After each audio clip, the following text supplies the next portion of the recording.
Hello नमस्कार दोस्तों, मैं चित्रंजन वैष्णव आपका भाई आपके साथ एजुफैक्ट सीवी विद सीवी चैनल के माध्यम से आपसे जुड़ा हूँ।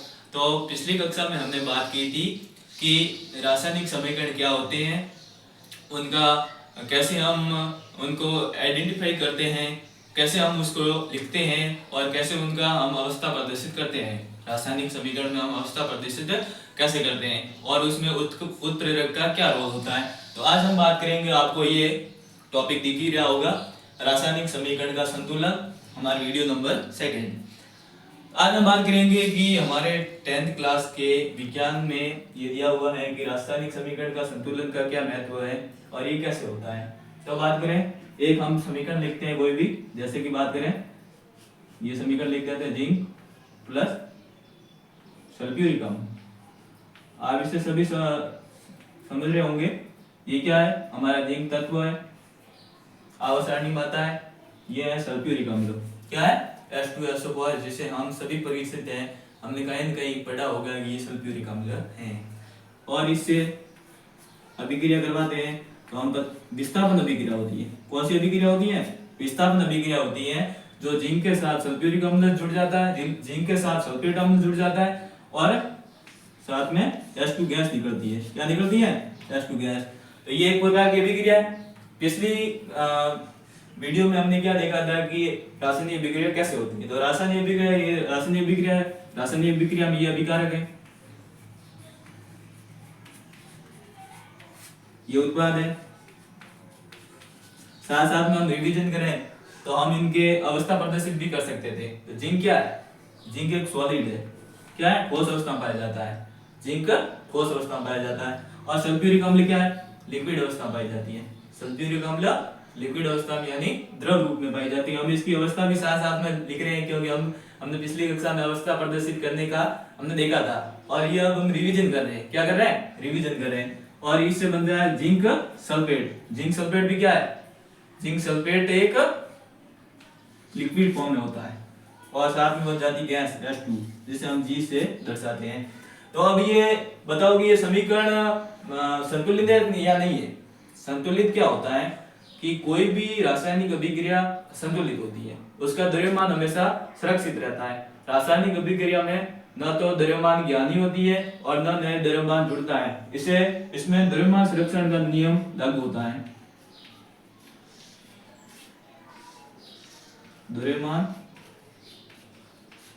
संरक्षण का नियम लागू होता है।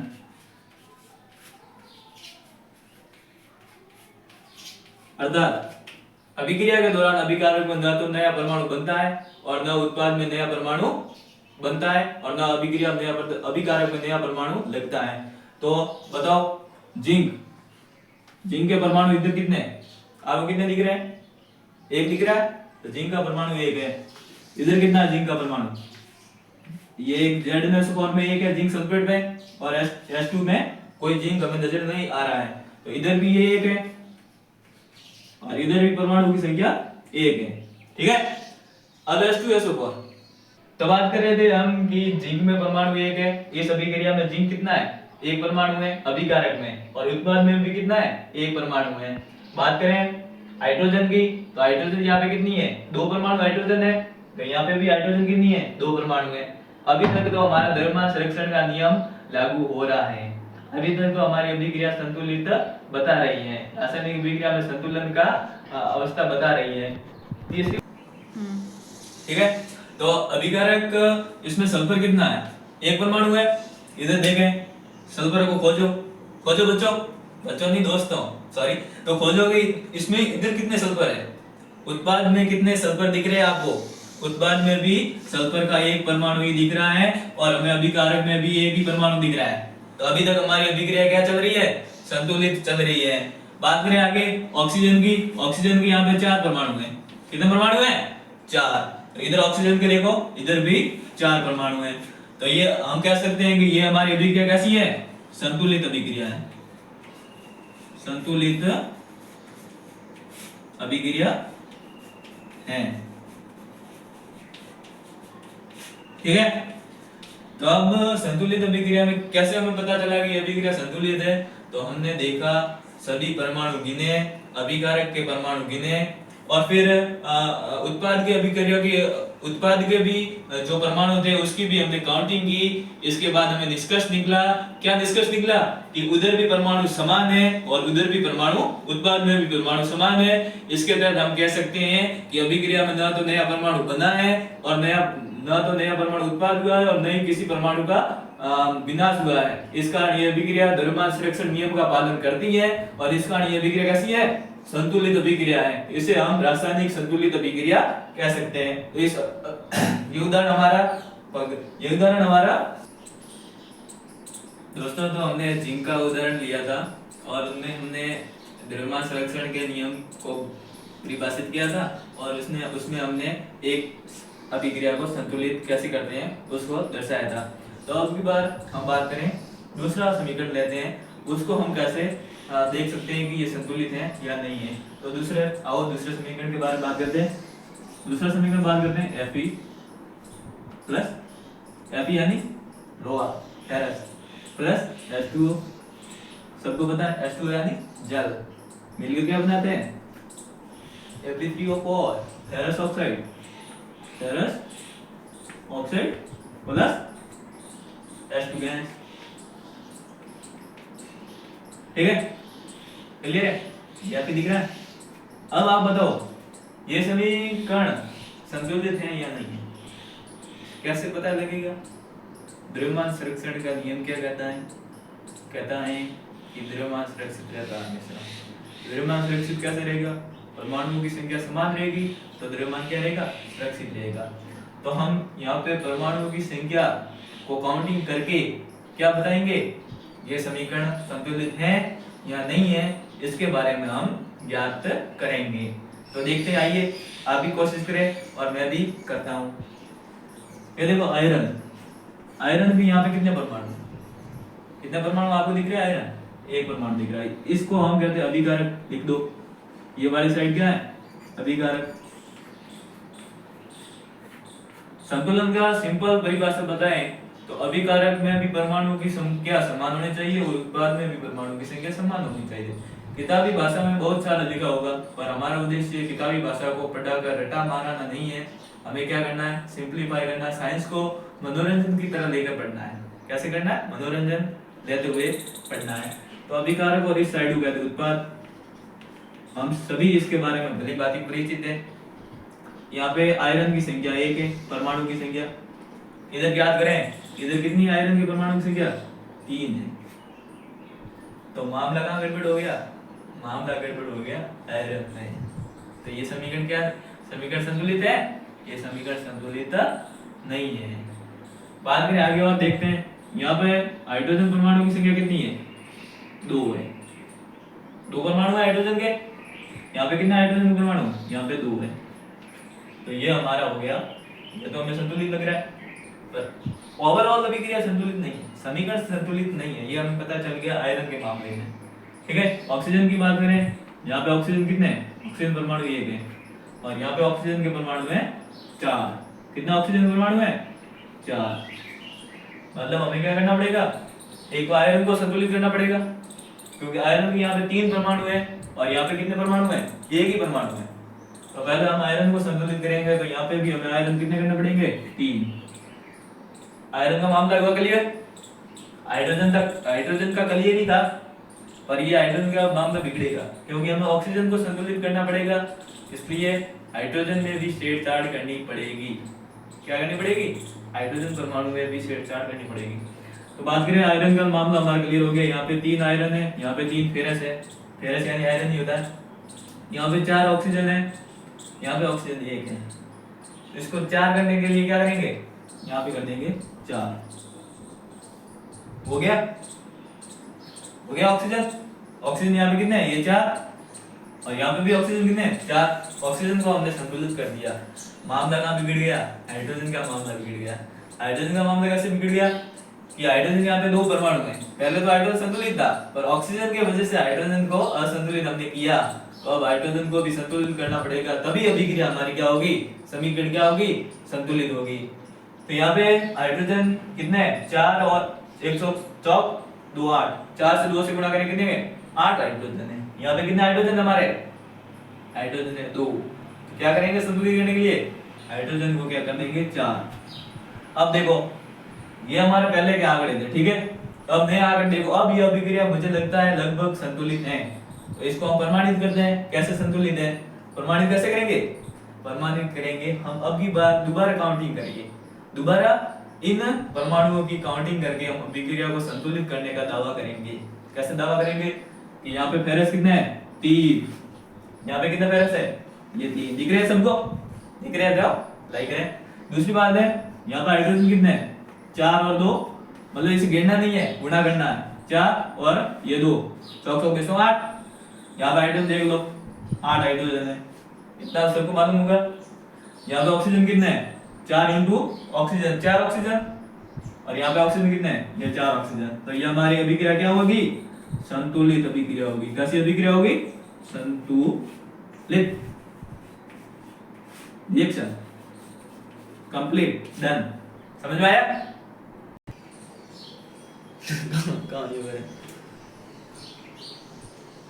ठीक है, तो ये हमारा आपको समझ में आ गया होगा कि संतुलित कैसे करते हैं। तो अब एक हम बड़ा उदाहरण लेकर बात करते हैं कि संतुलित, उसमें हम सभी देखेंगे जो कुछ भी हमने पढ़ा है पिछले वीडियो में और इस क्लास में जो भी हमने पढ़ा है उसको यहाँ पे इस समीकरण पे, इस अभिक्रिया को हम अप्लाई करके सब रिवीजन कर लेंगे और सभी एक बार कंटेस्ट कर लेंगे, मतलब समझ लेंगे पूरा थ्योरी प्रैक्टिकल। और ये संतुलित कैसे होता है, अवस्थाएं कैसे प्रदर्शित की जाती हैं, अभिक्रिया कैसे होती हैं, उत्प्रेरक कैसे उसमें लगते हैं, सब देख लेंगे। ठीक है, तो हम अभी हमारे विज्ञान जगत का मोस्ट पॉपुलर अभिक्रिया यहाँ पे लिख रहे हैं। आप सबको पता होगा, आपने 6वीं 7वीं 8वीं में पढ़ा होगा प्रकाश संश्लेषण के बाद, सबने पढ़ा है। प्रकाश संश्लेषण किसमें होता है? पादपों में होता है। किस लिए होता है? भोजन के निर्माण के लिए। तो ये भी एक रासायनिक अभिक्रिया के रूप में होती है। इस रासायनिक अभिक्रिया को लिख के इसको समझते हैं। तो देखो, प्रकाश संश्लेषण अभिक्रिया, प्रकाश संश्लेषण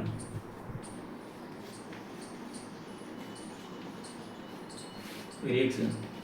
सबको बुक जमान याद होगी? सबको याद है? तो बोलो मेरे साथ, क्या बोलोगे? प्रकाश संश्लेषण में क्या उपयोग होता है? Carbon dioxide. ठीक है, सबको पता है। साथ में जल। ठीक है, मिल गए। ये हमारा आ गया रासायनिक अभिक्रिया को प्रदर्शित करने वाला तीर का निशान। इससे हमें क्या पता चलता है कि रासायनिक अभिक्रिया हो रही है। के साथ में क्या बनेगा? ये मिलकर पौधों के में भोजन का निर्माण करेंगे। और भोजन किस रूप में होगा? ग्लूकोज के रूप में। ये सूत्र सबको याद है, ग्लूकोज है नॉर्मली, हर दिन देखते हैं, हर जगह देखते हैं, C6H12O6। ठीक है, साथ में क्या बनेगी?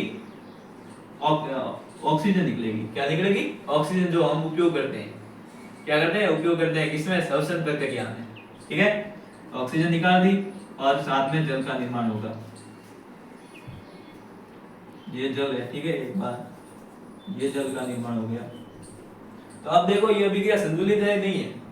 संतुलित ये अभिक्रिया आपको लग रही होगी, पर ये अभिक्रिया संतुलित नहीं है। किस हिसाब से आपको लग रही है? ये अभिक्रिया केवल उसका प्रारूप है, ढांचा है, अभी तक इसको हमने संतुलित नहीं किया है। इसमें अभी तक उत्प्रेरक नहीं लिखे हैं। ये किसकी उपस्थिति में होगी? प्रकाश की उपस्थिति में, सूर्य के प्रकाश की उपस्थिति में, सूर्य की लाइट, और साथ ये क्लोरोफिल, पौधों में पाया जाता है, पत्तियों में क्लोरोफिल पाया जाता है, उसकी उपस्थिति में ये प्रक्रिया अभिक्रिया समीकरण होगी। ठीक है, अब ये हमने देख लिया था उत्प्रेरक पिछली क्लास में, समझ में आ गया? रिवीजन हुआ। अभिकारक, रिएक्टेंट और प्रोडक्ट, ये भी हमें हो गया, लिखनी आ गई। रासायनिक समीकरण कैसे, अभिक्रिया कैसे लिखते हैं, ये हमें लिखना आ गया। अब इसको हम क्या करते हैं? डिनोमिनेट करते हैं, इसकी अवस्था है डिनोमिनेट करते हैं। जो भी हमने पिछली क्लास में पढ़ा था उसका क्या करेंगे? रिवीजन। सबकी अवस्था लिखते हैं। कार्बन डाइऑक्साइड क्या होती है? ठोस होती है? ठोस नहीं होती है। कार्बन डाइऑक्साइड गैस अवस्था में होती है। वैसे एक ठोस अवस्था में भी कार्बन डाइऑक्साइड पाई जाती है, जिसे शुष्क बर्फ कहते हैं। क्या कहते हैं? शुष्क बर्फ। लेकिन यहाँ पे ये गैस की अवस्था में होती है, इसलिए इसने हमने क्या लिखा? जी लिखा, गैस के लिए जी। फिर जल, जल तो सबको पता है किस रूप में होता है? ठोस रूप में नहीं होता, जल होता है लिक्विड रूप में। सिर्फ हम घर पे पीते हैं क्या? ठोस जल पीते हैं। जल लिक्विड रूप में होता है, इसलिए हम क्या लिखते हैं? लिक्विड। लिक्विड का अर्थ तो आपको पता है, द्रव। ठीक है, दो होगी। ये हमारी रिएक्टेंट, रिएक्टेंट की अवस्थाएं प्रदर्शित हमने कर ली है। अब बारी आती है प्रोडक्ट की। किसकी बारी आती है? प्रोडक्ट की। तो प्रोडक्ट में हमें क्या मिला है? ग्लूकोज। और ग्लूकोज किस अवस्था में होता है? ग्लूकोज ठोस अवस्था में पाया जाता है। ग्लूकोज ठोस अवस्था में पौधों में संचित होता है, जो कि भोजन के लिए ऊर्जा प्रदान करता है, एटीपी का निर्माण करता है। ग्लूकोज हमारा ठोस अवस्था में होता है, इसलिए यहाँ पे लिख देते हैं सॉलिड। सॉलिड यानी ठोस। और ऑक्सीजन हमें सब में पता है, ऑक्सीजन गैस अवस्था में होती है, इसलिए यहाँ पे प्रदर्शित कर सकते हैं ऑक्सीजन के 1 मिनट यहाँ नीचे करते हैं गैस। और जल हमने लिखा ही है, लिक्विड है। ये उसकी इसकी होगी अवस्थाएं प्रदर्शित। समझ में आ गया सबको? कोई doubt? No doubt? Any doubt? No doubt. Okay, अब हम बात करते हैं अवस्था प्रदर्शित करने के बाद हम बात करेंगे इसकी संतुलन की। संतुलन के बारे में हम पढ़ रहे थे, टॉपिक ही हमारा संतुलन था कि रासायनिक अभिक्रियाओं का संतुलन कैसे करते हैं। ये अभिक्रिया लिखकर अब हम इसका संतुलन करते हैं। संतुलन कैसे करेंगे? परमाणु की संख्या देखेंगे, अभिकारक में परमाणु की संख्या देखेंगे, उत्पाद में परमाणु की संख्या देखेंगे। परमाणुओं की संख्या क्या होनी चाहिए? समान होनी चाहिए। जो भी हम स्पेसिफिक परमाणु ले तो वो अभिकारक की साइड में भी समान होना चाहिए, और उसके परमाणु की संख्या उत्पाद के साथ भी समान होनी चाहिए, तभी वो अभिक्रिया क्या होगी? संतुलित अभिक्रिया कहलाएगी। तो देखते हैं कार्बन यहाँ पे कितना है? एक कार्बन। और कार्बन आपको इधर देख रहा है अभिकारक के साइड में? नॉट। ठीक है, अब हम बात करते हैं, इधर आते हैं उत्पाद के साइड में। यहाँ लिख दिया था नीचे प्रोडक्ट या उत्पाद। उत्पाद के साइड में हम बात करें तो यहाँ पे हमें कार्बन दिख रहा है? दिख रहा है। कितना दिख रहा है? कार्बन के 6 परमाणु दिख रहे हैं, C6 दिख रहा है। तो यहाँ पे C केवल अकेला था। कितना परमाणु था कार्बन का? 1 परमाणु। कितना परमाणु था? 1 परमाणु। और यहाँ पे कार्बन के 6 परमाणु, 6 परमाणु। तो यहाँ पे ही हमें पता चल गया कि अभिक्रिया क्या है? असंतुलित है। क्या है? ये तो हमें पता चल गया, ये तो प्रमाणित हो गया कि हमारी अभिक्रिया असंतुलित है। अब हम बाकी परमाणुओं की संख्या देखते हैं और फिर उसको संतुलित करने का प्रयास करते हैं। तो देखिए, आइए मेरे साथ बात करें ऑक्सीजन की। ऑक्सीजन की यहाँ पे 2 परमाणु, O2 है। ऑक्सीजन कितने परमाणु है? 2।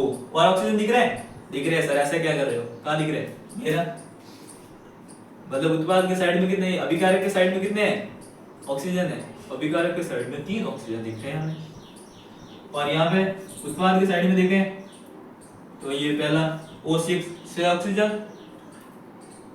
O2 2 ऑक्सीजन, 6 और 2 8, और ये ऑक्सीजन एक और। कितने ऑक्सीजन हो गए? ये असंतुलित है, ऑक्सीजन भी असंतुलित है।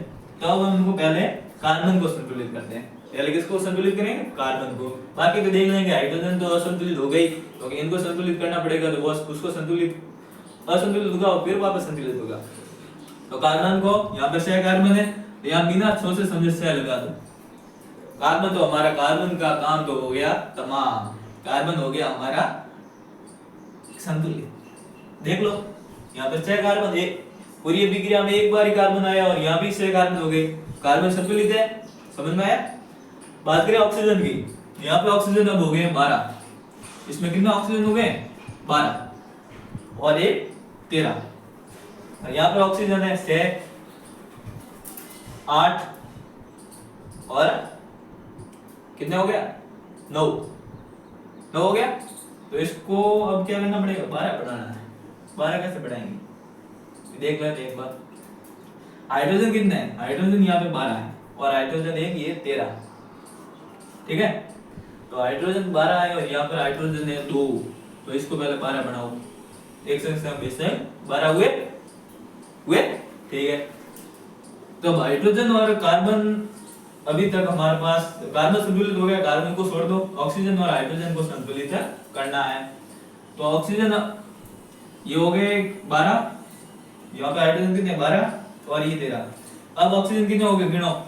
ऑक्सीजन ये हो गए 7 से 12 और ये हो गए 12, नीचे 18 ऑक्सीजन हो गए इधर साइड में। इधर कितने ऑक्सीजन हो गए, ये हो गए 6 2 8 8 और ये 9। इसको भी 18 करेंगे तो क्या करेंगे, इसको ऑक्सीजन को 6 कर देंगे। 6 ऑक्सीजन कर दिया, क्योंकि इसको तो छेड़छाड़ कर नहीं सकते क्योंकि कार्बन यहाँ पे संतुलित है। कार्बन क्या है, संतुलित है। तो यहाँ पे हो गए 12 ऑक्सीजन और इधर है 18 ऑक्सीजन। ठीक है, 12 और 6 18 हो गए, 18 हो गए। और यहाँ पे कितने हो गए 12, 190 से 12, 12 और 6 18। अब यहाँ पे ये हाइड्रोजन, ये जल है, क्या है जल। तो जल हाइड्रोजन कितने हैं यहाँ पे, और बड़े और ये से ऑक्सीजन यहाँ पे ये थे 12, ये 12 और 6 18। यहाँ पे कितने ऑक्सीजन हो गए 6 12 18 और ये ऑक्सीजन एक और रह गया, तो इसको भी 6 कर दो। अब गिनो, अब सब गिन दो, संतुलित एक नहीं है। यहाँ पे कार्बन 6, यहाँ पे कार्बन 6, कार्बन की तो हमने पहले ही हो गया था तमाम। यहाँ पे ऑक्सीजन है 112, यहाँ पे 6 और ये 12 और 6 कितने होते हैं 18। यहाँ पे ऑक्सीजन हमारा 6 ये 6 ऑक्सीजन परमाणु, ये 6 12 18 और 6 कितने हो गए 18 और 6 हो गए 18 और 6 हो गए 24। तो देखो हमने देखा था कि यहाँ पे हमारे कितने थे, हम क्या संतुलित कर रहे थे, हम हाइड्रोजन और ऑक्सीजन को संतुलित कर रहे थे। हमारे कार्बन का तो मामला हो गया था कंप्लीट। तो कैसे संतुलित कर रहे थे, देखो यहाँ पे गिनो ऑक्सीजन कितने हैं 12, 6 और 2, 6 इंटू 2 12, 6 इंटू 2 बराबर 12 ऑक्सीजन। यहाँ पे ऑक्सीजन कितने हैं 6 ऑक्सीजन, तो 12 और 6 18 ऑक्सीजन इधर है हमारा, 18 ऑक्सीजन इस साइड है। और उत्पाद की ओर हमें ऑक्सीजन क्या करना है संतुलित करने हैं, क्या करना है संतुलित करने हैं। तो देखते हैं ऑक्सीजन को संतुलित करेंगे तो हाइड्रोजन अपने आप संतुलित हो जाएगा। देखो इधर ऑक्सीजन काउंटिंग करते हैं, क्या करते हैं ऑक्सीजन को काउंटिंग करते हैं। तो इधर ऑक्सीजन देखो, ये ऑक्सीजन ग्लूकोज के साथ 6 ऑक्सीजन परमाणु जुड़े हुए हैं, एकदम जुड़े हुए हैं 6 ऑक्सीजन परमाणु ग्लूकोज के साथ जुड़े हुए हैं। और इधर देखो 6 इंटू ऑक्सीजन गैस है, हमने पहले भी इसको संतुलित करने की कोशिश की थी, ये 12 हो गए, कितने हो गए 6 12। और हाइड्रोजन कितने ऑक्सीजन यहाँ पे कितने हो गए 6 इंटू 2 12, 12 ऑक्सीजन परमाणु और ये 6 18 और इधर ये 6 हाइड्रोजन को संतुलित किया तभी 6 ऑक्सीजन और कितने हो गए 18 और 6 24 ऑक्सीजन है। तो इधर 18 ऑक्सीजन है, यदि हमने 6 लिखा तब यहाँ पे 12 कर देंगे, कितने कर देंगे 12 हाइड्रोजन के जल के अणु कर देंगे तो कितने हो जाएगा गिनो। इधर तो हमारा 24 ऑक्सीजन हो गई कंप्लीट, इधर गिनो 12 12 24, ये क्या हो गए 24 हो गए कंप्लीट। बाकी हमने कार्बन को संतुलित कर ही दिया था। अब हाइड्रोजन की स्थिति देखते हैं, किसकी स्थिति देखते हैं हाइड्रोजन की। तो यहाँ पे हाइड्रोजन कितने परमाणु हैं 12 और 2, 12 इंटू 2 24 है। यहाँ पे कितने हैं ये 12 और यहाँ पे हाइड्रोजन था नहीं और यहाँ पे 6 इंटू 2 जल के साथ था, यहाँ पे हो गए 12, मतलब हाइड्रोजन भी कितने हो गए 12 परमाणु 24 परमाणु, 12 और 12 24। तो ये हो गया हमारा संतुलन हो गया। तो अब हम इसे कह सकते हैं, तो एक बार हम देख लें तो ये कैसे हमारे पास समीकरण बना। थोड़ा बोर्ड छोटा है इसलिए मैं माफी मांगना चाहूंगा। तो हमारा समीकरण ऐसे बनी है, देखो संतुलित करके हमने ऐसे बनाई है 6 कार्बन डाइऑक्साइड प्लस 12 जल के अणु, ये लाइट सन की लाइट और क्लोरोफिल की उपस्थिति में, ये हमारा अभिकारक हो गया। फिर से हम बनेगा ग्लूकोज, ठीक है, साथ में बनेगा 6 अणु ऑक्सीजन प्राप्त होंगे। हमें प्रकाश संश्लेषण का संतुलित अभिक्रिया समीकरण लिखेंगे। तो हमने अभी संतुलित करने का प्रयास किया और हमें संतुलित हो गए। तो अब कैसे वो आपको यहाँ पे थोड़ा दिख नहीं रहा था, इसलिए मैं नया समीकरण अभिक्रिया यहाँ पे लिख रहा हूँ जो हमने संतुलित की थी, जो हमारे प्रचलित है विज्ञान में प्रकाश संश्लेषण के रूप में। तो देखो यह से होगा कि क्या होता है, कार्बन डाइऑक्साइड के हमें 6 प्लस 12 जल के अणु, ठीक है। ये लाइट, प्रकाश की लाइट, लाइट यानी सूर्य की लाइट, और क्लोरोफिल जो कि पौधों में पाया जाता है। फिर से हमें क्या बना, ग्लूकोज मिला, जो कि पौधे क्या करते हैं, भोजन के रूप में उपयोग करते हैं। ग्लूकोज का सूत्र ये है हमारे पास। फिर ऑक्सीजन के अणु मिले, ऑक्सीजन क्या मिला, ये मिले, जो हम क्या करते हैं, श्वास श्वसन के रूप में हम उपयोग करते हैं, पौधों से हम प्राप्त करते हैं।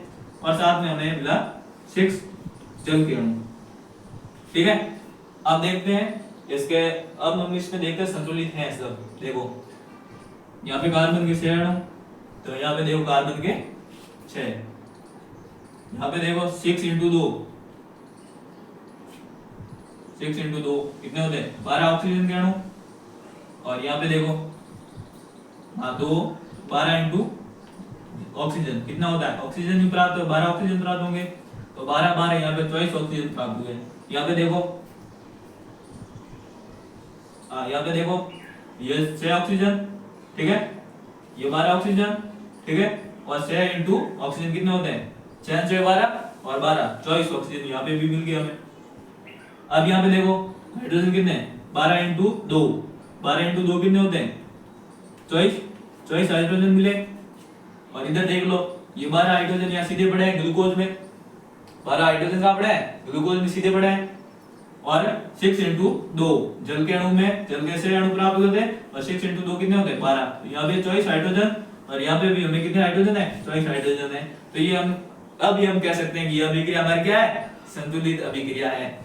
तो दोस्तों ये हमने आज रासायनिक समीकरणों का संतुलन पढ़ा।